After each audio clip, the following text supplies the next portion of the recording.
주요 저녁 예배 우리에게 주신 영의 양식은 요한계시록 10장 1절부터 11절까지 합독하도록 하겠습니다.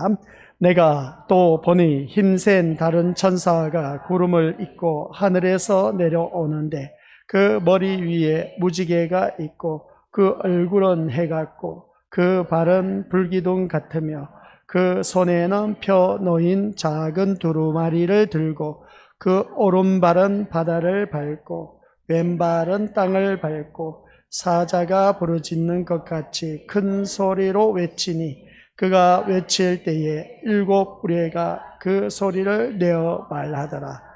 일곱 우레가 말을 할 때에 내가 기록하려고 하다가 곧 들으니 하늘에서 소리가 나서 말하기를 일곱 우레가 말한 것을 임봉하고 기록하지 말라 하더라. 내가 본 바 바다와 땅을 밟고 서 있는 천사가 하늘을 향하여 오른손을 들고 세세토록 살아계신 이 곧 하늘과 그 가운데에 있는 물건이며 땅과 그 가운데에 있는 물건이며 바다와 그 가운데에 있는 물건을 창조하신 이를 가리켜 맹세하여 이르되 지체하지 아니하리니 일곱째 천사가 소리내는 말 그의 나팔을 불려고 할 때에 하나님이 그의 종 선지자들에게 전하신 복음과 같이 하나님의 그 비밀이 이루어지리라 하더라. 하늘에서 나서 내게 들리던 음성이 또 내게 말하여 이르되 내가 가서 바다와 땅을 밟고 서 있는 천사의 손에 펴 놓인 두루마리를 가지라 하기로 내가 천사에게 나아가 작은 두루마리를 달라 한즉 천사가 이르되 갖다 먹어버리라. 내 배에는 쓰나 내 입에는 꿀같이 달리라 하거늘 내가 천사의 손에서 작은 두루마리를 갖다 먹어버리니 내 입에는 꿀같이 다나 먹은 후에 내 배에서는 쓰게 되더라. 그가 내게 말하기를 내가 많은 백성과 나라와 방언과 임금에게 다시 예언하여야 하리라 하더라. 아멘. 이 말씀은 하나님께서 하신 말씀을 통해서 주신 교훈의 제목은 작은 두루마리. 아버지 하나님, 작은 두루마리 가서 먹어버려라 했을 때 입에서는 달았으나 배에서는 쓰다라고 하였습니다. 이 말씀이 도대체 무엇을 의미하는지 오늘 또한 새삼스럽게 들으며 말씀 안에서 참다운 아버지 한 백성으로 거듭나는데 부족함이 없도록 성령 하나님께서 듣는 귀가 열리게 하여 주옵시고 보는 눈이 열리게 하여 주시사 하나님 하신 말씀을 듣게 하시고 아버지 하나님께서 하신 일을 보게 하옵소서. 우리들의 입술로는 하나님의 말씀이 복음이 선포되는 그 입술이 될 수 있도록 아버지 하나님께서 역사하여 주옵소서. 오늘 단 이 말씀을 들으며 은혜 받는 귀한 시간 되어서 하나님 나라 가는 그날까지 좌로나 우로나 치우치지 말게 하옵시고 오직 우리 예수님만 바라보며 저 천국 갈 수 있도록 인도하여 주옵소서. 감사를 드리며 예수님의 이름으로 기도드립니다. 아멘. 우리 서로 인사하는 시간 갖도록 하겠습니다. 정말 나오셔서 은혜 많이 받으셔야 되는데 은혜 많이 받읍시다 라고 서로 인사하십니다.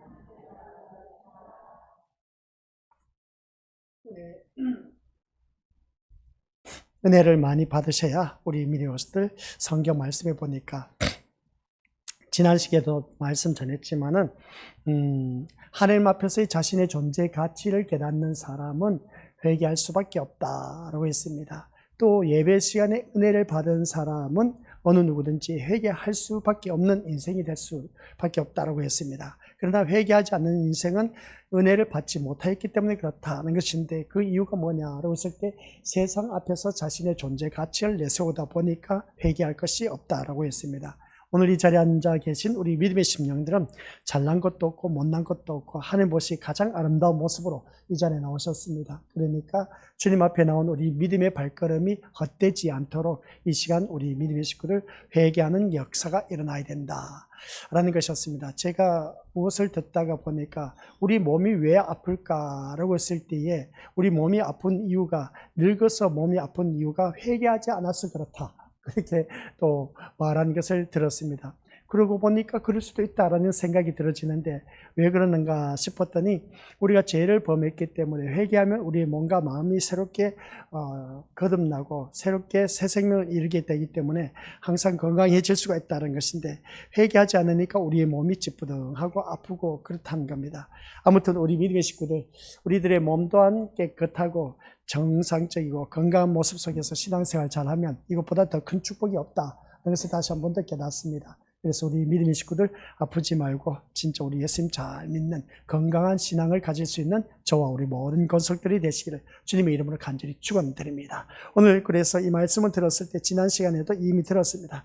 많은 사람은 말씀에서 항상 달콤한 맛, 그러니까 단맛을 기대하고 이 자리에 나온다 하는 것을 들었습니다. 근데 제가 늘 말씀드린 것처럼 성경 말씀에 바라보니까 이 요한계시록에서 보니까 그렇습니다. 하나님의 말씀은 정말 우리 말씀 은혜 가운데 아주 달콤한 말입니다. 근데 살아가는 삶 속에서는 그 말씀 따라 살려고 하니까 우리 배에서는 쓰다는 것이죠. 오늘 말씀의 핵심인 겁니다. 그래서 입에서는 달지만 배에서는 쓰다라는 이 말씀을 바라볼 때에 구약의 에스겔 선지자가 있었습니다. 이 에스겔 선지자는 똑같이 요한계시록에서 요한이 지금 10장에서 말한 것과 또한 에스겔서 2장에서 말하는 2장과 3장에서 말하는 에스겔에서 말한 하나님께서 에스겔에게 말하는 그 말과 똑같은 것을 보게 됩니다. 이 두루마리 책을 가서 먹어버리라는 겁니다. 먹어보려고 했더니 에스겔 선지자도 그렇고 요한 사도도 그렇고 요한 사도도 그렇고 이 말씀을 보니까 둘 다 똑같이 입에서는 달지만 배에서는 쓰다라는 그 말을 하는 것을 보게 됩니다. 그런 말씀을 들었을 때 말씀이 항상 우리에게는 단맛을 낸다라고 했을 때 또한 우리가 믿음 생활하다 보니까 그렇지 않다는 것이죠. 그렇지 않다는 것이 뭐냐? 말씀이 우리 자신의 인생을 너무나 쓰게 하고 있다라는 사실이었습니다. 그리고 또 그럴 수밖에 없는 이유가 뭐냐?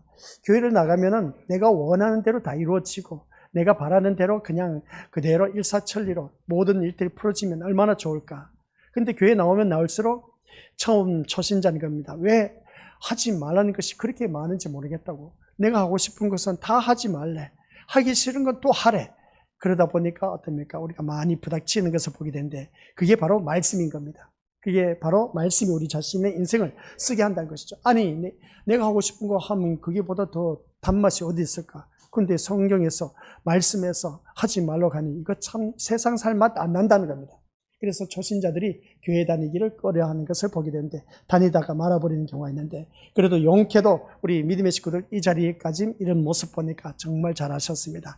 하나님 앞에 가는 그날까지 아프지 마시고 건강한 모습 속에서 신앙생활 잘하다가 우리 믿음의 식구들 모두 다가 저 영원한 천국에 이룰 수 있는 그래서 그 말씀을 보니까 21장에 가서 새 하늘과 새 땅이 열리면서 이 처음 하늘과 처음 땅은 사라지고 바다도 보이지 않더라 한 그 모습 볼 때 처음 모든 것은 다 사라지고 없어진다. 결론은 뭐냐? 이 세상은 하나님께서 심판해서 멸망시킨다 하는 것이었습니다. 그래서 우리는 이 세상에 목적을 두고 살지 마시고 영원한 천국에 대한 소망을 갖고 살아가자 하는 것이었습니다. 그러면 우리는 이런 말씀을 들을 때 오늘 에스겔 선지자가 말씀 들었을 때 너가 이것을 가져가서 두루마리 책을 가져가서 먹어버리라 했을 때 아주 입에선 달았지만 배에선 쓰다고 하는 것을 보게 됩니다. 근데 에스겔 선지자가 먹은 것은 뭐냐?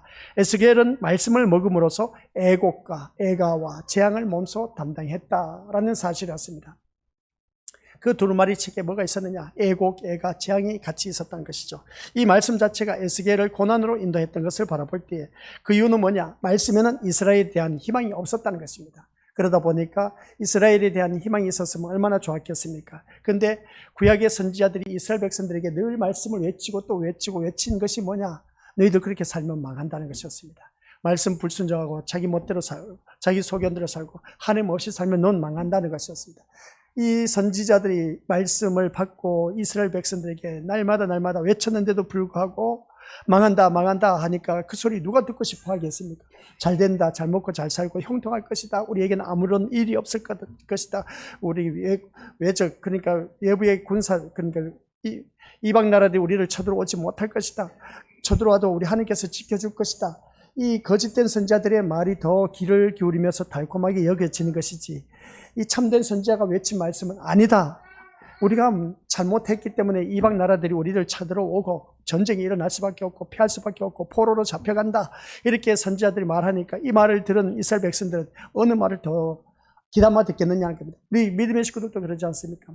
좋은 말만 듣기를 원하지 쓰디쓴 말은 우리가 듣기를 거부하고 있다는 것을 보게 됩니다. 듣기 거북스러운 말은 듣기 싫다는 것이죠. 그래서 우리 믿음의 식구들 모다가 오늘 이 말씀을 들으면서 한번 자기 자신을 들여다보자는 겁니다. 내가 오늘 이 자리에 나오긴 나왔는데 수요 저녁 예배, 오늘 하루 일과를 분주하게 보내고 또한 이렇게 주님 앞에 나와서 예배드리는 모습 보니까 정말 우리 믿음의 식구들은 훌륭하고 존경스럽고 위대해 보입니다.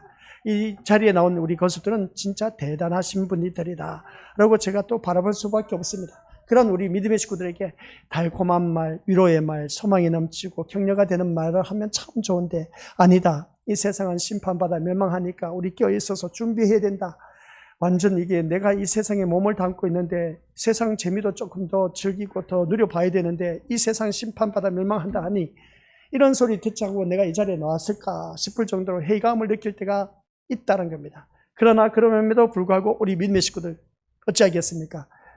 성경에 나와 있으니까 저는 그 말씀대로 전할 수밖에 없습니다. 세상은 심판받아 멸망할 수밖에 없으니까 우리 믿음의 식구들 세상에 더 이상 연연하지 말고 소망에 둘지 말고 천국에 대한 소망을 두고 살아가야 됩니다.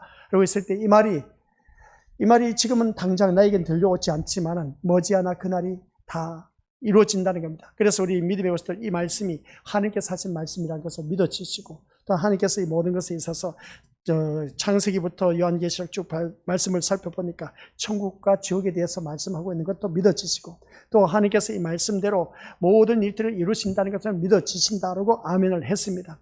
아멘을 했다면 우리 믿음의 것들 이 말씀 속에는 분명히 이 세상은 심판받아 멸망한다 하니 너희들은 어떻게 할래? 했을 때 아직도 목사님 아니 하나님 나중에 좀 오세요. 지금 내가 이 세상 누리고 싶은 거 하고 싶은 게 너무나 많으니까 주님 나중에 좀 더 있다가 오세요. 그렇게 말하신 분들이 많이 있는데 그렇습니다. 언제 우리가 주님 오실지 모르지만 근데 이 세상 것도 누리고 싶고 남들처럼 누리지 못한 것들이 있다 보니까 마음껏 누리면서 나도 살아가고 싶은데 그것도 누리지 못하고 죽는다면 억울해서 못 살 것 같아서 주님 나중에 조금만 더 있다가 오세요. 그렇게 하신 분들 또한 있는 것을 바라보게 되는데 그게 내 마음대로 되겠냐는 겁니다. 사람은 오는 것도 순서가 있지만 가는 것은 순서가 없다고 했습니다. 그래서 우리는 늘 하나님 말씀 안에서 살기를 사모해야 된다. 언제 갈지 모른다는 겁니다. 그래서 우리가 살아가는 삶 속에서 현실에서 내가 최선을 다해서 살다 보면 언젠가는 하나님께서 이 세상에서 누릴 수 있는 것 모든 건 나에게 다 허락할 것이고 또 언젠가 그 말씀대로 살다 보면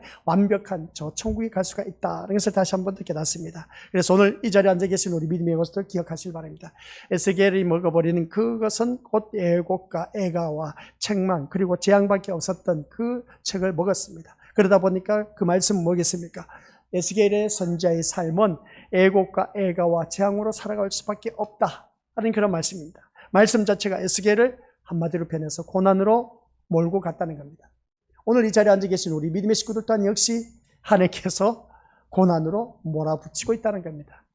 어찌 이럴 수가 있을까? 하나님께서 너무 하시지 않느냐 하라고 했는데 근데 다섯째 나팔을 울려 퍼지고 여섯째 나팔이 울려 퍼지는 것을 바라보니까 그럴 수밖에 없습니다. 다섯째 나팔은 뭐라고 했습니까? 사단이었습니다. 하늘에서 떨어진 별이 사단이었는데 그 무저갱이 열쇠를 주는 겁니다. 무저갱이는 뭐가 있느냐? 마귀 사탄이 갇혀져 있는 곳입니다. 근데 이 마귀 사탄이 하늘에서 떨어진 그 사단에게 어떻습니까? 열쇠를 주고 이 무저갱이에 있는 열쇠를 줌으로 인해서 그냥 다 불러 올린 겁니다. 불러 올려서 우리를 괴롭게 하는 것을 보는데 그래서 우리는 어느 누구든지 황충과 정갈에 물려서 다 고통을 당하고 있다.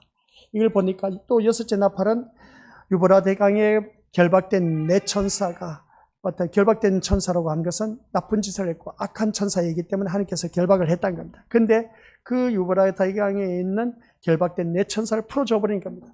그러다 보니까 우리 믿음의 것들 하나님의 자녀를 더 평탄한 길이 아니라 진짜 에스겔의 그 고난의 골짜기로 계속 우리를 몰아가고 있다는 겁니다. 우리 믿음의 식구들 그 고난의 골짜기를 지금 걸어왔고 앞으로도 걸어가야 됩니다. 어찌하겠습니까? 우리 믿음의 식구들 이 고난의 골짜기를 걸어가자니 나 홀로서는 참 힘듭니다. 힘든 이 세상을 버티기가 참 힘들어요. 그러나 옆에 있는 가족 식구들이라도 좀 따뜻한 위로의 말을 해주면 천만다행인데 가족 식구들은 또 어떻습니까? 서로가 그냥 신경이 곤두세워져 있어갖고 어떤 말을 해도 그냥 싸울 태세고 막 전투 자세로 그냥 임해버리는 그런 모습을 바라보니까 이게 내 주 예수 모신 곳이 천국이라 했는데 내 주 예수 모신 곳이 천국이 아니라 지옥이 되고 있으니 이게 어찌 하나님 나라로 될 수 있을까? 내가 교회를 다니면서 하나님을 믿는다고 했는데 하나님 믿는 나에게 그러면 내 주 예수 모신 것이 그 하늘나라가 되어야 되는데 이 하늘나라를 이루지 못하고 살아가는 나의 모습 보니까 이게 참 초라하고 아이러니하고 속상하고 짜증나고 화가 나고 신경질 나는 겁니다. 아니 집에 가면 그래도 따뜻하고 위로가 넘치고 천국 같은 그런 행복함이 넘쳐야 되는데 그런 것을 찾아볼 수가 없어. 이거 도대체 무엇 때문일까? 라고 했을 때 바로 그겁니다. 그러한 곳에 하나님께서 나를 보내셨다는 것은 고난 속으로 계속 우리를 몰아가고 계신다는 사실입니다. 그런 그 고난 속에서 우리가 천국을 이루어가는 것. 그래서 그 고난, 그 험난한 그 곳에 내가 천국으로 변화시키는 것이 나의 사명이라고 합니다. 그래서 우리가 가정에 돌아갔을 때 나로 말미암아 우리 믿음의 식구들 천국의 삶의 기쁨과 즐거움과 누림, 행복을 느낄 수 있도록 내가 거기에서 희생을 해야 된다는 겁니다. 그게 우리가 할 도리인 겁니다. 아시겠습니까? 그저 그냥 앉아서 누워서 떡 먹기식이 아니고 평탄하게 갈 생각하지 마시고 신앙생활 하면서 내가 희생하지 않으면 그러한 작은 천국을 이룰 수가 없다는 사실입니다. 그래서 오늘 우리가 말씀드렸지만은 말씀은 이스라엘 백성에 대한 희망이 없었습니다. 그래서 에스겔 선지자가 말씀을 선포했지만 이스라엘 백성들에게는 희망이 없었습니다. 이스라엘의 죄에 대한 심판만 기록되어 있었을 뿐이다 라는 말씀입니다. 그래서 이스라엘은 에스겔의 말에 대해서 분노할 수밖에 없었고 또한 이스라엘의 분노는 에스겔에 대해서 고난으로 다가올 수밖에 없었다. 여기서 보게 됩니다. 그럴 수밖에 더 있겠습니까? 이스라엘 백성들에게 참된 진리의 말씀, 하나님의 메시지를 받아서 너희들 그렇게 살면 망한다. 이 소리를 들은 이스라엘 백성들은 에스겔을 그냥 내버려 두겠냐는 겁니다. 저 미친놈 또 허튼 소리 한다고 하면서 별의별 소리를 다 하지 않습니까? 뭐가 망하냐는 겁니다. 그런 그 모습을 바라봤을 때 에스겔에 대해 분노할 수밖에 없었고 이스라엘의 그 분노는 에스겔에 대해서 고난으로 다가올 수밖에 없었다. 다시 한 번 더 깨닫습니다. 결국은 뭐냐? 하나님은 이스라엘을 부정하는 일에 에스겔을 도구로 쓰신 것이다. 이런 말씀이었습니다. 참 이거 우리 믿음에서 하나님은 이스라엘을 부정하는 일에 에스겔을 도구로 쓰신 것이다. 이스라엘을 부정하는 것. 그러니까 이스라엘 백성들이 너희들 잘못되었다는 것을 부정하는 것을 하나님께서 에스겔 선지자를 보내줬습니다. 에스겔 선지자는 거기에 쓰임받는 도구일 뿐이야. 아니 다른 사람을 쓰실 것이지 왜 에스겔을 들어 썼을까? 아니 하나님께서 나를 들어 쓰시지 왜 에스겔을 들어 썼을까? 그렇게 고백한 사람들 얼마나 있으면 좋겠습니까? 그래서 우리 믿음의 것들 다섯째 인이 떼어졌을 때 너희들처럼 말씀에 목숨을 건 사람이 없다 하더라 했을 때 정말 말씀에 목숨을 건 사람들은 이 이스라엘 백성들이 잘못된 삶을 살고 있다는 것을 외칠 때에 참된 진리의 말씀을 외칠 때에 많은 핍박, 어려움, 고난, 고통을 당할 수 있다는 것을 보게 됩니다. 그런 곳에 가서 쓰임을 받는다면 이것보다 더 큰 축복이 없다는 겁니다. 그래서 하나님은 이스라엘을 부정하는 일에 에스겔을 도구로 쓰셨다는 겁니다. 그래서 에스겔은 뭐냐? 하나님 일에 쓰였다는 것 자체가 고난으로 다가오게 되었다는 것을 보게 됩니다. 오늘 우리가 믿음 생활을 하면서 그렇습니다. 이 고난 그 자체가 우리들의 삶인 겁니다. 아이고 이거 어떻게 할까? 이러한 말씀을 전하지 않았으면 참 좋을 텐데 이 고난 자체가 우리의 삶이라고 하니 아니 목사님 힘들고 어렵고 안 그래도 세상 일 참 제대로 돌아가지 않고 사업도 제대로 돌아가지 않고 짜증나고 신경질 나는데 어찌 이 세상 살아가는 데 있어서 고난으로 우리에게 다가온다니 이거 어떻게 그런 말씀을 하십니까? 조금만 참으면 좋은 날이 있을 겁니다. 그러니까 우리 믿음의 것들 믿음으로 싸워서 승리해서 더 좋은 날을 기대하면서 살아가시길 바랍니다. 참 좋은 말이지 않습니까? 근데 그러면 그런 날이 참 많으면 좋은데 그게 아니란 겁니다. 우리들이 살아가는 삶의 모습 보니까 수고와 슬픔밖에 없는 인생이고 수고와 슬픔밖에 없는 우리들의 인생이 보니까 혹은 고난에 살아가고 있다는 걸 보게 됩니다. 우리 믿음의 식구를 서로 인사하시길 바랍니다. 고난 속에서 승리하시길 바랍니다. 시작. 성경에서는 또 뭐라 합니까? 고난받는 것이 내게 유익이라고 한답니다. 이거 참, 병 주고 약 주고 다 한다. 이거 참, 이 병 줬을 때 고난이지 않습니까? 그러면서 어떻습니까? 고난당한 것이 내게 유익이라고 하는데 무슨 고난당한 것이 유익이냐는 것이죠. 그러면서 우리가 자녀를 키우면서 그것을 깨닫습니다. 자녀들이 한번 아프고 나면 철든다는 것이죠. 아주 된통 아프고 나면은 철들고 깨가 든다라고 하는 것을 보여줍니다. 그러면 이제 커진다는 것이죠. 그런 모습을 바라봤을 때 우리 또한 그렇습니다. 고난을 겪고 나면 성숙하고 성장되어 있습니다. 성장하게 되어 있다는 것이죠. 아하, 하나님께서 나를 이렇게 성숙하고 성장하게 하기 위해서 이렇게 나에게 고난을 주셨구나 하면서 어떻습니까? 이제 좀 살다 보니까 깨달았습니다. 또 다른 고난의 문제가 나에게 닥치네? 그러면 그때 우리가 받아들이는 자세가 어떻게 해야 된다? 그것을 하나님 나를 향하신 뜻이 무엇인지 모르겠지만 알겠습니다. 제가 감당하지 못한 것은 주시지 않는다고 했으니까 이걸 잘 감당할 수 있도록 이 믿음의 역량을 저에게 충만하게 역사하여 주옵소서 하고 하나님 앞에 이 문제를 물어보는 겁니다. 왜 또다시 나에게 이런 문제가 왔는지 하나님 앞에 물으면서 그 문제를 해결해 나가는 것, 이게 우리가 해야 할 일들입니다.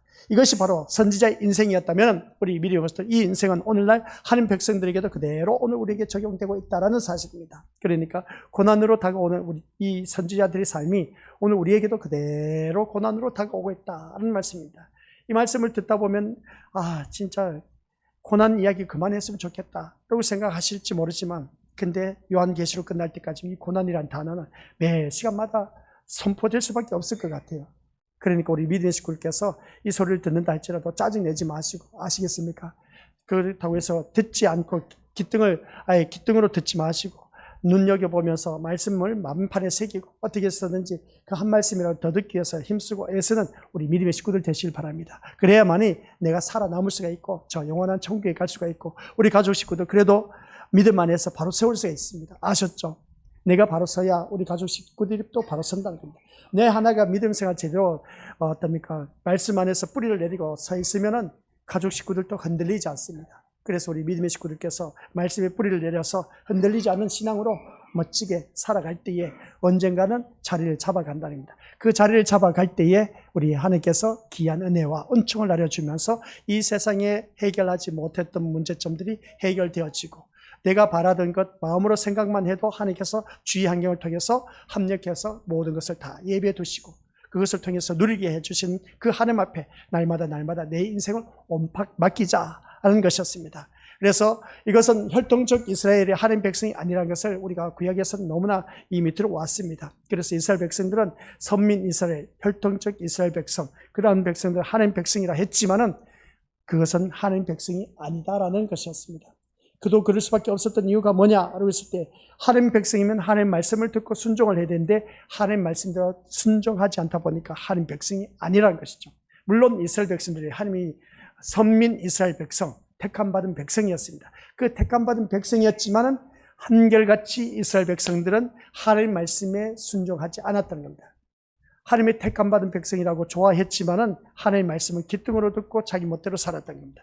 그러다 보니까 육적인 이스라엘 하나님의 백성들은 이미 이스라엘 나라로서 끝났습니다. 그래서 이것을 이방 나라로 넘겨가는 것이죠. 이방 나라로 넘어가면서 이방인 이스라엘 백성들, 그게 바로 영적 이스라엘 백성들이 오늘 이 자리에 앉아 계신 우리 귀한 믿음의 심령들이다 하는 말씀입니다. 오늘날 또 역시 세상은 어느 누구든지 희망을 제공하고 있음을 보게 됩니다. 이 세상은 계속해서 희망과 용기와 소망을 불어넣어주면서 제공하지만은 그러나 말씀은 시작. 말씀은 세상에 대해 희망을 제공하지 않습니다. 아이고 참 맥 빠진다. 이런 소리 들으면 맥 빠지죠. 기분 나쁘죠. 말씀은 세상에 대해서 희망을 제공하지 않습니다. 우리 예수님 잘 믿으면 잘 먹고 잘 살고 잘 누립니다. 어떻게 보면 맞는 말이지만 근데 그렇게 사는 분들도 있습니다. 예수님 잘 믿어서 잘 먹고 잘 살고 잘 누린 사람들 또한 있습니다. 근데 예수님 잘 믿었는데 잘 먹고 잘 살고 잘 누리지 못하고 힘들고 어렵게 버겁게 살아간 사람들이 부지기수로 많습니다. 그런 모습을 바라보았을 때 우리 믿음의 식구들 오늘 나의 모습은 어떨까 한번 생각해 보자는 겁니다. 더 쉬운 예로 이제 가장 우리가 피부로 와닿는 것 북한과 우리 남한 살아가는 삶의 모습을 보자는 겁니다. 그리고 북한에 있는 지하에서 예배를 드리는 그 하나님의 백성들과 오늘 남한에서 이렇게 시원한 에어컨 자리에 틀어놓고 예배를 드리는 오늘 우리들의 모습과 한번 비교를 해보면 하나님께서 어떤 예배를 더 기뻐 받으실까 그 생각을 하면 저도 그래요. 그런 생각을 하다 보니까 에어컨 다 꺼버리고 여름날에도 그냥 에어컨 틀지 않고 설교 말씀하면 우리 믿음의 식구들 땀 뻘뻘 흘리면서 누가 그 말씀을 듣겠습니까? 근데 북한은 그런 것이 없습니다. 지하에서 예배를 드리다 보니까 소리내어 찬송도 못해, 기도도 못해, 부르짖지도 못해, 주여 하면서 외치지도 못해. 혹시나 밖에 소리가 새 나갈까 봐서. 그래서 그들은 노심초사하면서 그렇게 예배드리는 그 간절함의 그 농도와 오늘 우리가 이렇게 편안한 분위기 속에서 예배드리는 이 하나님 앞에 드려진 이 농도하고는 엄청난 차이가 있다라는 사실입니다. 그래서 우리는 주어진 환경 여건 속에서 그 사람들은 그것에서 북한에서 태어났으니까 그렇고 우리 남한에서 태어났으니까 남한에서 태어난 믿음의 분량대로 살아가면 되지 않겠느냐. 맞는 말입니다. 그러나 믿음의 질은 우리 믿음으로서 어느 누구보다도 짙어야 된다라는 말씀입니다. 그래서 우리들의 그 신앙의 모습을 바라봤을 때 이 간절함의 농도는 북한에 있는 지하에서 드려지는 그 신앙이 더 깊다라고 해도 과언이 아닐 것 같습니다. 그러니까 이 말씀을 통해서 우리 믿음으로서 말씀은 세상에 대해서 희망을 제공하지 않는다니까 맥 빠지는 것이 아니라 우리 세상에 희망을 두었던 그 모든 것도 이제는 제거해야 된다는 겁니다. 그래서 임마누엘 하나님은 왜 함께 하신다? 세상의 희망과 욕망과 소망, 욕정, 욕구 그리고 딴 그 모든 것을 채우기 위해서 우리가 살아왔던 것을 우리 임마누엘 하나님은 나와 함께 하시면서 그 모든 것을 하나 제거해 나가고 있다는 겁니다. 그래서 세상을 향한 욕망, 욕정, 욕구 이 모든 것들을 다 소망을 다 제거하기 위해서 지금 이 순간에도 하나님이 나와 함께하고 계신다는 겁니다. 그걸 아셔야 되는 겁니다. 근데 자꾸만 우리는 하나님 내 심령 속에서 세상의 그 모든 것을 어떻습니까? 잘라내기 위해서 함께 하시고 또한 내 뜻을 이루기 위해서 나는 살아가고 있는데 이 임마누엘 하나님은 내 심령 속에 내주하고 계시면서 내 뜻을 이루기 하는 것이 아니라 나를 통해서 하나님의 뜻을 이루기 위해서 하나님 함께 하신다는 겁니다. 그래서 우리는 세상 것을 잘라내기 위해서 하나님 함께 하시고 내 뜻을 이루게 하시는 것이 아니라 하나님 뜻을 이루기 위해서 함께 하시는데 이걸 말을 듣지 않다 보니까 우리가 어떻게 합니까? 임마누엘 하나님은 심판의 하나님으로 나와 함께 하신다는 겁니다. 그 심판의 하나님께서 지금도 나를 심판하고 계신데 어떻게 심판하고 계시느냐? 각 사람마다 다 다릅니다. 각 사람마다 하나님께서 심판의 모습은 다 다르다는 것이죠.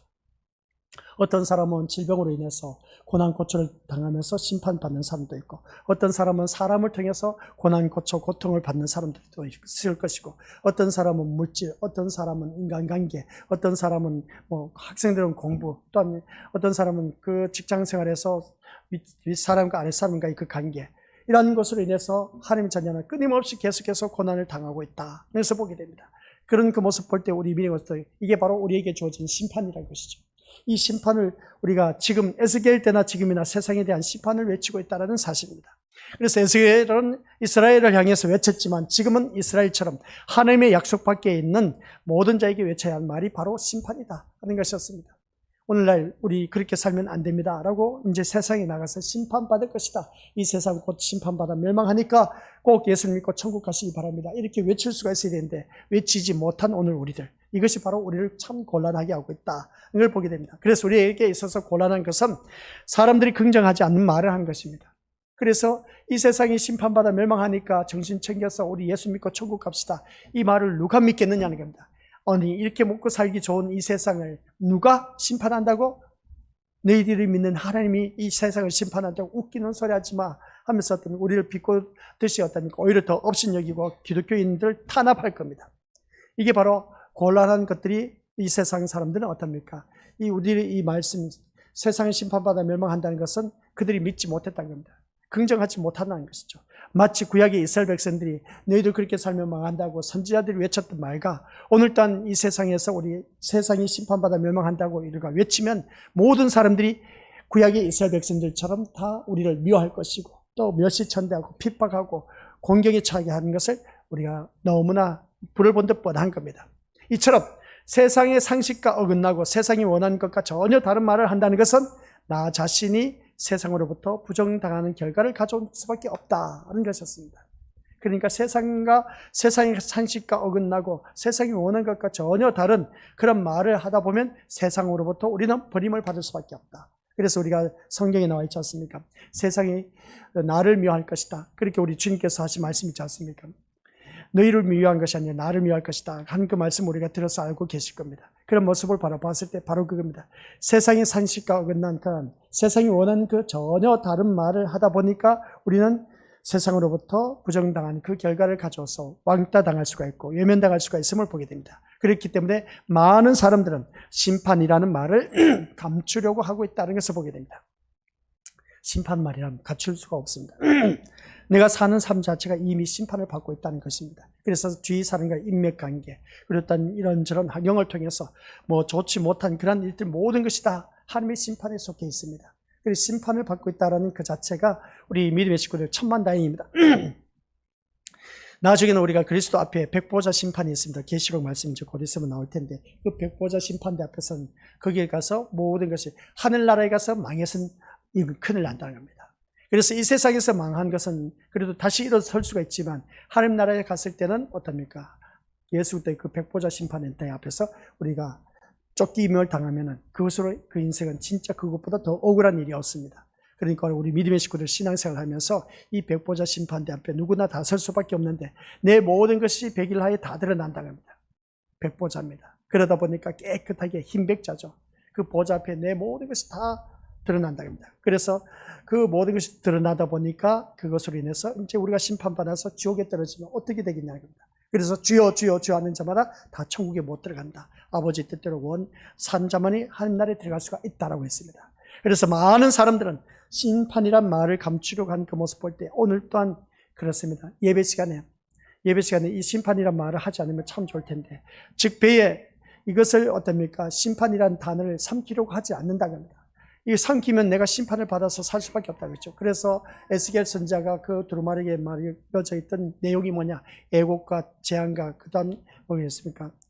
애가가 있었다는 것을 보게 됩니다. 그것을 먹어버리다 보니까 이 에스겔은 애곡, 애가, 재앙이 계속해서 내 삶에서 그것을 그대로 받아들이면서 살아갈 수밖에 없었다는 것을 보게 됩니다. 그래서 이것을 우리가 믿음 생활하면서 배에서 이런 심판이라는 단어를 삼키려고 하지 않는 것을 바라볼 때 이 선지자들의 운명이 내 운명이 되는 것을 거부하고 있다는 것을 보게 됩니다. 그러니까 우리 건설들께서도 예수님을 사랑한다고 하지 않습니까? 이 자리에 앉아 계신 우리 믿음의 식구들 예수님 사랑하지 않는 분 있으면 손 들어보라는 겁니다. 다 예수님 사랑하시죠? 예수님 사랑한다고 합니다. 예수님을 사랑한다고 하면서 예수님을 믿는다고 하면서 그 다음 말 시작 예수님의 운명이 내 운명이 되는 것을 거부하고 있다는 겁니다. 참 아이러니하지 않습니까? 야, 이거 참 병주고 약주고 합니까? 그렇지 않습니까? 예수님 사랑하십니까? 아멘이라 있습니다. 정말 예수님을 믿는다고 하십니까? 그러면 아멘 합니다. 예수님을 믿는다고 하지만은 예수님을 사랑한다, 믿는다. 그러면 예수님의 운명이 내 운명이 될 수 있다는 것은 믿습니까? 믿어줘야죠. 아니 믿습니다. 아멘 해야죠. 예수님의 운명이 내 운명이 된다. 이게 아멘 해야 되지 않습니까? 아니요, 목사님. 아유, 예수님의 운명은 정말 너무나 힘들고 고난, 그만 생각해도 막 치가 떨려요. 절대로 저는 예수님의 그 운명이 내 운명이 될 수가 없습니다. 난 그저 좀 예수님보다 약하게 편안하게 살다가 편안하게 가고 싶어요. 그런 분들이 부지기수로 많다는 겁니다. 근데 예수님을 사랑한다, 예수님을 믿는다고 하면서 예수님의 운명이 내 운명이 된다는 것을 말하니까 이거 누구든지 섣불리 받아들일 수가 없다는 겁니다. 누구든지 그렇지 않습니까? 예수님의 그 운명 얼마나 화려했습니까? 많은 무리들이 따라다녔습니다. 야, 마치 예수님 가는 곳곳마다 사람이 몰려다녔어요. 그만큼 인기가 최고였습니다. 근데 그 많은 무리들이 예수님을 삽시간에 배신, 배반, 배교를 해버린 겁니다. 야, 이걸 보라 보면 어떻습니까? 어찌 그럴 수가 있을까 싶을 정도 인간의 탈을 쓰고 그 예수님을 어떻게 배신, 배반, 배교를 할 수가 있을까? 심지어 제자들 3년 동안 같이 먹고 어떻습니까? 믿음이 어떻다는 것을 가르치고 또 계속해서 가르쳤습니다. 가르쳤는데 배교라는 것은 가르칠 교입니다. 배신 변자입니다. 가르침을 받은 대로 살아야 되는데 그 가르침 바대로 살지 못한 것이 배교라는 겁니다. 이런 모습을 바라봤을 때 예수님의 운명이 내 운명이 될 수가 있냐는 것이죠. 세상 사람들 다 예수님을 왕따시켰습니다. 그래서 예수님은 십자가에 못 박혀 돌아가셨다는 것이죠. 그럼 우리 믿음의 식구들 세상 사람들이 다 왕따시키면 예수님의 운명처럼 살아갈 수가 있습니까? 학교에 다녀도 학교 아이들이 어떻습니까? 요즘 아이들 바라보니까 학교가 왕따 당해서 진짜 괴롭힘 당한 그 모습 보니까 야, 진짜 이거 애들이 요즘 애들이 진짜 나빠도 보통 나쁜 놈이 아니야. 아니 친구를 어찌 그렇게 괴롭히고 왕따시키는지 몰라. 왕따시키는데 그 괴롭힘을 당하는 그 학생이 집에 와서는 아무런 소리도 못해. 그러다 보니까 아파트에 올라가서 투신 자살을 하게 하고 유서를 쓰고 죽고 하는 그런 자살해서 죽는 그런 아이들이 부지기수로 많은 것을 보게 됩니다. 그런 세상에 우리가 살아가고 있습니다. 왕따 당해서 살다 못해서 자살해서 죽는 경우가 얼마나 많은지 모릅니다. 예수님의 운명이 바로 그것이었습니다. 예수님의 운명이 자살한 것이 아니었습니다. 사람들이 죽게 만들었던 것이죠. 모든 무리들이, 그렇게 따랐던 무리들이 삽시간에 돌변해서 나를 배신했다. 우리 믿음의 식구들, 어제까지는 나와 함께 그렇게 지냈던 사람이 내일 이 시간 돼서 나를 배신했다. 그 사람이 믿어지시겠습니까? 세상에 어찌 그럴 수가 있을까 싶을 정도로 그냥 아연질색할 겁니다. 예수님이 바로 그런 삶을 살았습니다. 그 예수님의 운명입니다. 우리 믿음의 식구들, 그 운명, 내 운명처럼 여기면서 살아갈 수 있습니까? 누가 조금만 나에게 싫은 소리 해도 그 소리에 그냥 기분 나빠서 어디 한번 두고 보자 하면서 안갚음을 하기 위해서 그냥 기회만 호심탄탄 노리면서 언제가 내 이 연수를 갚고야 말겠다. 이렇게 살아가고 있는 우리들이 예수님의 운명을 내 운명으로 받아들인다? 말도 안 되는 소리죠. 그러면서 예수님을 사랑한다는 겁니다. 예수님의 발자취를 따라 살아갑시다 합니다. 예수님을 믿는다고 합니다. 예수님의 행하신 모습처럼 우리도 예수님을 닮아갑시다고 합니다. 그런데 예수님의 운명을 왜 닮아가자고 말을 할 때 답변을 못하느냐는 것이죠. 이게 우리들의 신앙이 잘못됐다는 겁니다. 아멘. 주님, 저도 예수님의 운명이 제 운명이라는 것을 믿고 저는 그 운명 따라 저도 살아가겠습니다. 아멘 해야 되는데, 그런데 예수님은 사랑해야 예수님이라고 하는 것은 누구든지 아멘 합니다. 예수님을 믿어야 됩니다. 예수님처럼 살아가야 됩니다. 예수님의 성기처럼, 예수님의 모든 헌신처럼 우리 그렇게 살아가야 됩니다. 하면서 예수님의 운명을 내 운명처럼 그렇게 우리도 살아가야 됩니다. 라고 했을 때 여기에서 누구든지 섣불리 아멘 하면서 답변을 하지 못한 이유는 왜 그럴까? 왜 그럴까? 안 그러겠습니까? 앞에서는 그렇게 아멘 답변을 했는데 예수님의 운명이 이렇다 쭉 설명을 하고 나니까 막상 아유 끔찍해.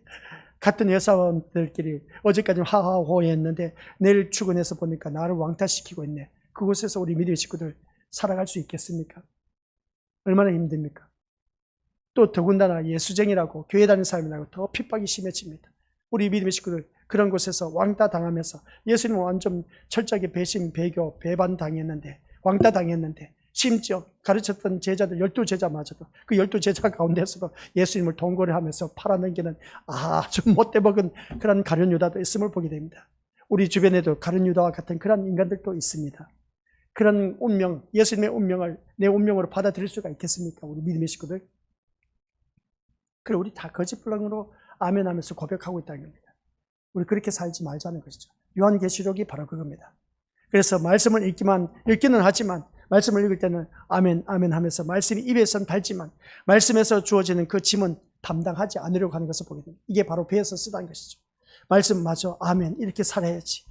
근데 막상 말씀대로 살려고 하니까 그게 되냐는 것이죠. 안 된다는 겁니다. 왜 안 되겠습니까? 내 이웃을 내 몸과 같이 살아가라고 했는데 남편과 아내 또 어떤 서로 어떤 불협화음이 생겨서 다투었습니다. 근데 순간 그 불협화음이 생겨서 우리 미니버스 말도 안 하고 살아갑니다. 아니 교회 다니는 사람이 어찌 그럴 수가 있을까 싶을 정도로 이게 말이 되냐는 겁니다.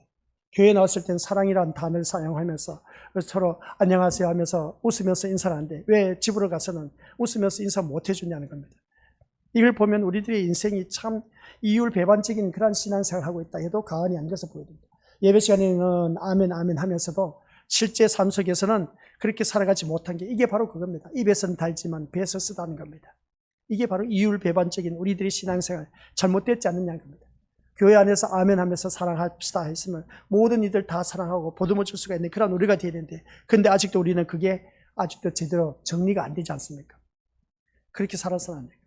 모든 이들 품을 수 있는 그런 우리가 되어야 되는데 내 마음에 드는 사람은 품을 수가 있지만 마음에 들지 않고 나를 깎아내리고 헐뜯고 비방하는 그런 사람은 품을 수가 없는 우리들의 모습. 근데 우리 예수님은 그 모든 일을 다 품었다는 겁니다. 예수님의 운명이 내 운명이 되어야 되는데 그렇게 살지 못한 모습 볼 때 이게 어찌 우리 믿음의 모습 하나님의 자녀라고 말할 수가 있을까? 그래 말씀은 읽기는 하지만 말씀은 그렇게 참 달고 좋아. 근데 실제 그 말씀대로 살려고 하니까 이건 난 못하겠다는 겁니다. 이게 바로 배에서 쓰다는 것이죠. 무슨 말씀인지 이해가 되시죠? 그래서 세상은 심판에 대한 말을 반가워하지 않습니다. 이제 부부가 구속됐지 않습니까? 역대사상 대통령 부부가 구속됐다. 이것은 신문에 아주 대서특필하게 나왔지 않습니까? 이런 모습을 바라봤을 때 심판 좋아하지 않습니다. 심판 좋아하지 않는 그 모습 볼 때 항상 희망적인 말을 기대하고 인간의 힘을 모아서 바벨탑을 구축할 힘이 되는 그런 말을 기대하고 있습니다. 그래서 이스라엘 백성 어떻습니까? 처음에는 구음이 하나요 했을 때 모든 말이 통했습니다. 그래서 우리가 이대로는 안 되겠다. 이제 탑을 쌓자. 그리고 바벨탑을 쌓아 올라갔지 않습니까? 그래서 하나님께서 내려다보더니 어떻습니까? 어쭈 눈들 봐라. 가관이 아니었던 것을 보입니다. 그래서 그 구음, 그 모든 것이 다 한 몫을 다 알아듣게 했는데 이제 예수님 하나님께서 내려와서 보니까 이거 교만의 극치를 달리고 있었음을 보게 됩니다. 그래서 서로가 말 통하지 않도록 다른 말로 다 어떻습니까? 희석시켜 놨다 보니까 말이 통하는 사람들끼리 이제 모여서 살아가는 그 모습 보게 됩니다. 바로 이겁니다. 인간의 힘을 모아서 뭔가 해보고자 했던 그런 모든 것들이 삽시간에 무너진다는 겁니다. 오늘 이 말씀을 통해서 바벨탑 무너진 거, 이제 창세기 다룰 때 한번 이 바벨탑에 대해서 공부해보면 진짜, 요즘 오늘 그런 일들이 너무나 많이 있습니다. 사람들이 바벨탑을 쌓아 나가는데 엄청나요. 근데 그걸 누가 무너뜨리신지 아십니까? 하나님께서 다 무너뜨리십니다. 아무리 뭔가 든든하고 완전 완벽하게 세웠다 할지 모르지만은 그걸 다 하나님께서 무너뜨리신다는 겁니다. 이런 세상에서 심판을 만화한다는 것은 곧 재앙을 담당하는 것과 다를 바 없다. 그러니까 미친 소리 듣는 소리인 것이죠. 이렇게 살다 보면 우리가 심판받아 망합니다 라고 외치면 어떻습니까? 다들 미쳤다는 소리를 하는 것이죠. 노아 홍수 때 한번 보자는 겁니다. 노아 홍수 때 이제 어떻습니까? 홍수가 물난리가 나서 이제 심판받을 것이다. 물의 심판이 있을 것이다. 준비해야 된다 했지만 다들 노아 가족 식구들 산 꼭대기에서 어떻습니까? 배를 만들고 있다 보니까 다들 미쳤다는 소리 하고 있음을 보게 됩니다. 그러거나 말거나, 그러나 미쳤다는 소리를 들으면서 노아 홍수, 노아의 가족 식구들은 어떻습니까? 배를 준비하면서 지었습니다. 홍수가 났습니다. 모든 이들이 방주로 몰려들었습니다. 그러나 문이 닫혔습니다. 물에 다 떠내려가 죽었던 것이죠. 수장당한 그 모습 보게 됩니다. 그런 모습 볼 때 우리가 구원에 이르려면은, 구원에서 살아남으려면은 미쳤다는 소리를 들어야 된다. 이겁니다. 미쳤다는 소리를 들어야 됩니다. 너 진짜 보통 미친 게 아니다. 교회 미쳐도 보통 미친 것이 아니다. 너 예수님께 미쳐도 보통 미친 게 아니다. 한 그런 소리 들어야 되는 거예요. 교회 다니면서 교회 미쳤다는 소리 들어야 되지. 그 소리 듣지 못하면 우리 구원에 이를 수가 없다라고 해도 과언이 아닌 겁니다. 그게 바로 구약의 노아 방주 사건을 통해서 우리에게 주신 교훈입니다. 미쳤다는 소리를 들어야 됩니다. 미쳤다는 소리를 못 들으면 우리 천국 갈 생각 하지 말라는 것이죠. 아시겠습니까? 그만큼 우리는 열정을 갖고 오직 주님만을 바라보고 우리가 신앙생활을 해야 된다라는 말씀입니다. 그래서 제가 제 사적인 이야기지만은 이게 뭡니까? 뭐라고 하죠? 포진, 뭐죠? 네, 대상포진. 이게 사람 죽이는 일입니다, 진짜. 사람 죽이는 일이죠. 사람 죽이는 일인데, 그래서 오늘 있으면서 제가 그 책을 봤는데, 하늘에 단 어머니의 기도라는 책이었습니다. 그 책을 쭉 읽어가면서 그 어머니의 기도가 참 전번에 소개해 줬지 않습니까? 그 어머니의 기도가 다 이루어졌다는 겁니다. 다 이루어졌는데 그 인생이 자녀들을 위해서 기도는 다 하면서 하나님께서 다 들어주셨는데 나 좀 잘 먹고 잘 살고 잘 누리게 해달라고 돈 좀 달라고 했는데 이것은 하나님께서 안 들어주셨다는 겁니다. 일평생 빚더미에 살았다는 것이죠. 일평생 빚더미에서 살면서 뭔가 일을 해도 잘 되지를 않았고 그런 가운데서도 자녀를 키워가는데 그 자녀를 키우는 데 있어서 어떻습니까? 그 한 명만 키우는 데 있어서도 그 결혼을 했으면 아기가 있어야 되는데 아기가 없습니다. 근데 다리 밑에서 주온 그 아이를 키워서 신학생하고 신학교 보내서 어떻습니까? 독일까지 유학시키고 그렇게 했던 그 모습을 보게 됩니다.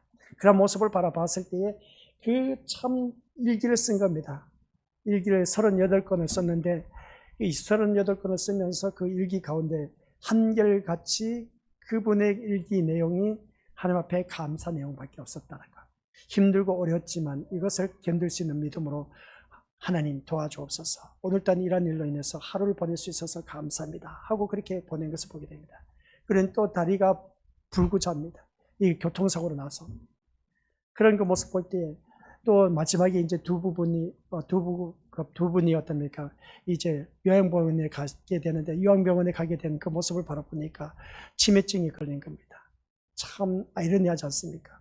그런 모습 속에서 그 환경 여건 속에서도 그 남편은 그 교회에서 세 분의 장로가 이제 장로 뽑기에 돼 있는데 투표를 했는데 떨어졌습니다. 배운 것이 없다 보니까, 다른 분은 배운 것이 있다 보니까 투표해서 당선이 되었습니다. 그래서 그 아내인 어떻습니까? 또 건사침 장로 임직받고 하는데 건사침한테 건사침 투표해서 또 거기서는 통과했습니다. 근데 사랑하는 남편은 장로 투표에서 떨어진 겁니다. 그래서 또 이제 어떻습니까? 떨어지다 보니까 그것을 가지고 하나님 어찌 이럴 수 있습니까? 내 남편은 이렇게 신실하게 신앙생활 잘 해왔는데 어찌 이렇게 직분해서 또 떨어지게 하는 것인지 실망했다는 것이죠. 실망했음에도 불구하고 거기에서 또 하나님 앞에 감사 기도하는 그 모습을 보니까 참 기가 차더라고요. 우리 미디어 친구들 언제가 제가 책 소개할 테니까 가서 책 한번 사서 보시길 바랍니다. 하늘에 닿은 어머니의 기도.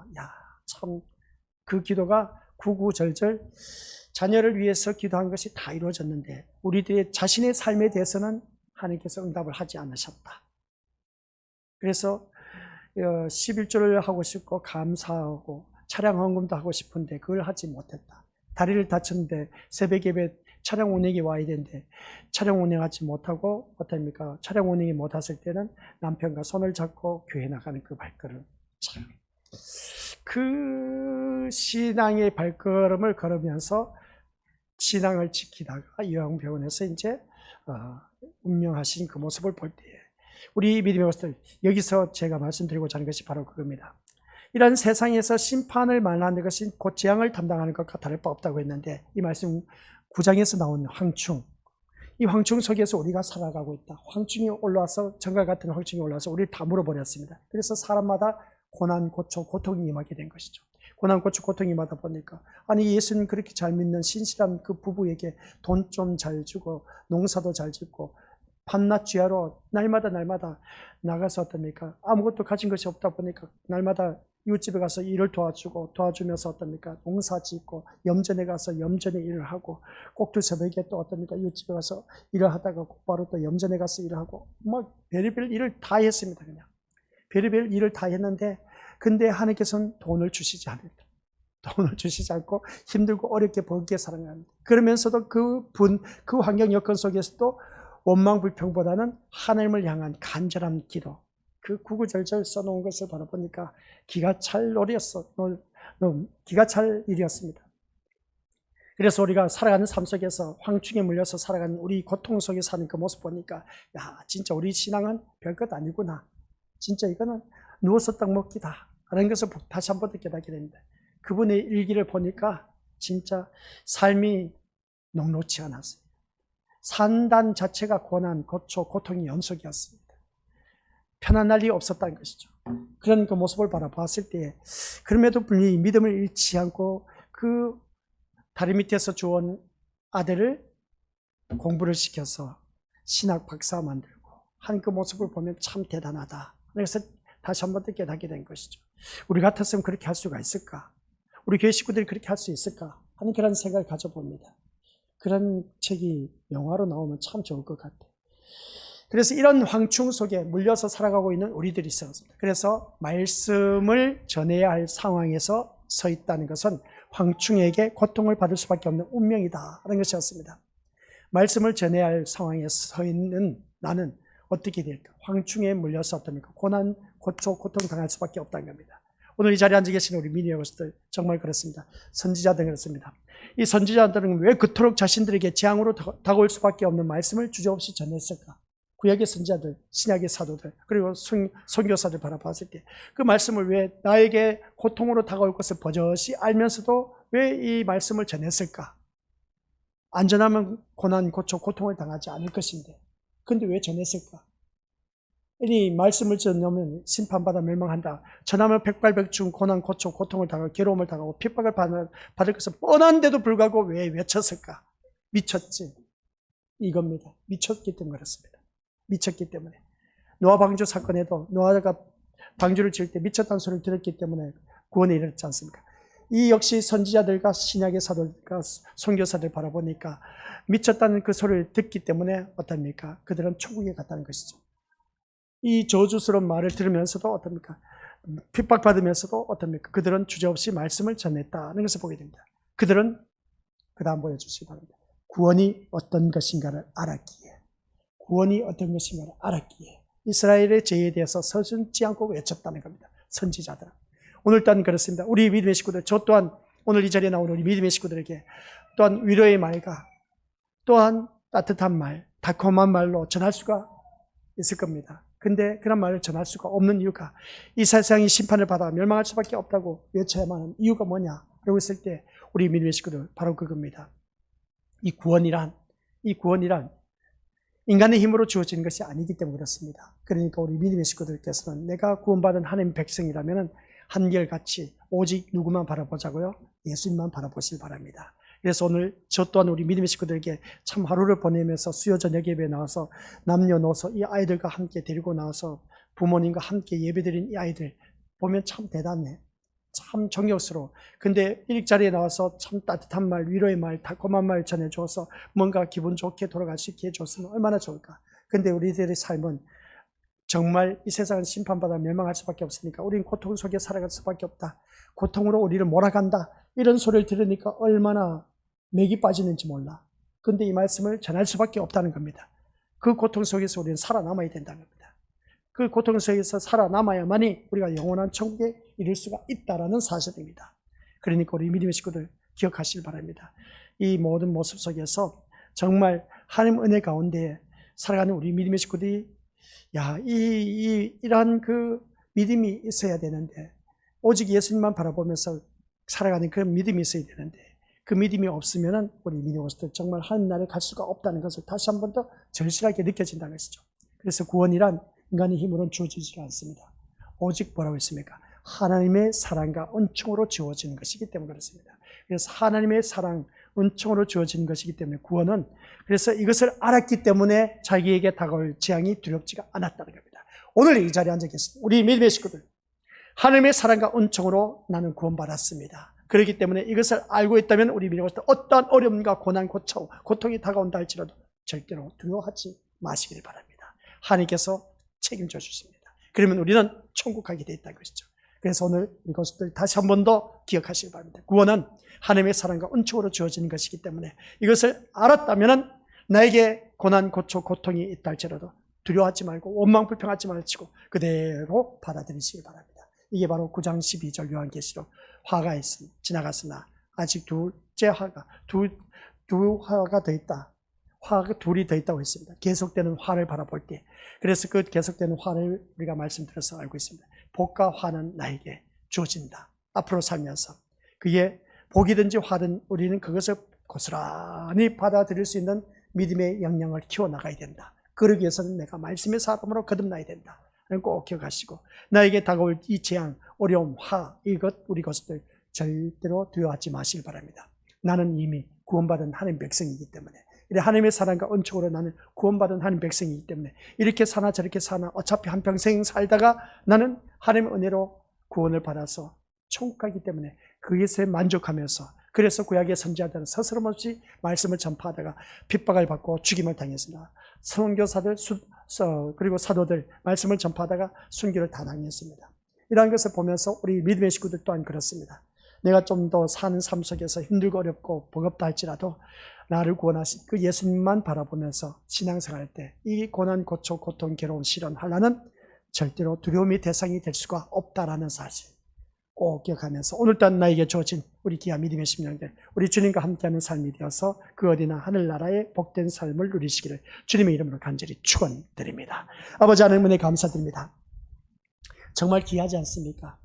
이 수요 저녁 예배 자녀들까지 데리고 나와서 예배드리는 모습, 피곤한 몸을 이끌고 주님 앞에 나와서 예배드리는 모습, 또한 걱정, 근심이 많지만 그 모든 것 다 내려놓고 주님 앞에 나와서 예배드리는 모습, 하고 싶은 것도 많이 있는데 그 모든 것 다 포기하고 주님 앞에 나와서 예배드리고, 또한 편안히 쉬고 싶은데도 불구하고 그 모든 것을 포기하고 주님 앞에 나온 이 모습, 주님 너무나 귀한 자리에 나온 우리 하나님의 백성, 끝까지 하나님께서 꽉 붙잡아 주옵소서. 앞으로 살면서 고난, 고통, 화 얼마든지 있다라고 했습니다. 축복도 있지만 그 화도 있다라는 사실, 이것을 직면했을 때 두려워하지 말게 하옵소서. 이미 우리는 하나님의 은혜로 말미암아 구원받은 백성이기 때문에 그 하나님의 사랑과 은총으로 구원받은 하나님 백성이기 때문에 나는 언제 죽어도 저 영원한 천국, 확실한 그 소망을 갖고 사는 우리 귀한 믿음의 심령들 모두 다 저 영원한 천국에 이룰 수 있도록 성령 하나님께서 끝까지 우리를 붙잡아 주시옵고 이끌어 주옵소서, 도와주옵소서. 그래서 우리 모두 다가 새 하늘과 새 땅, 저 영원한 천국에 이룰 수 있는 아버지 하나님 백성 되게 하옵소서. 이 자리에 모든 걱정, 근심, 질병으로 고통당한 자 머리 들기 전 다 해결되게 하옵시고 고침받게 하옵시고 치유되게 하옵시고 회복되게 하옵소서. 오직 예수님 한 분만으로 만족한 아버지 한 백성 되게 하옵소서. 모든 문제점 가지고 주님 앞에 나왔을 때 예수님만 바라봤을 때 모든 문제 다 해결받았지 않습니까? 오늘 이 자리에 머리 숙인 우리 모든 심령들 모든 문제 다 해결받고 가벼운 발걸음으로 집으로 돌아가 깊은 단잠 위로 또한 주어진 모든 삶 주님과 함께하는 삶이 되어 그 어디나 하늘나라의 복된 삶을 누리게 하옵소서. 예수님의 이름으로 기도드립니다. 아멘.